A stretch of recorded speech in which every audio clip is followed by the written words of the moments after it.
Today we have the 2018 BMW 2 Series. This vehicle has done just over 45,000 miles. It has an automatic transmission and a diesel fuel type.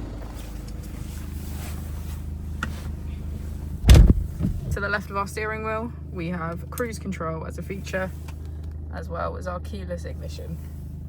On the right, we have voice control, automatic wipers, and automatic headlights. Moving on to our screen, we can access media, communication, map, and navigation. If we put the vehicle into reverse, we can see that it comes with front and rear parking sensors. Just below, we have our dual zone climate control with heated seats on either side. As we go into the back of the vehicle, we can see that it has a full leather black interior.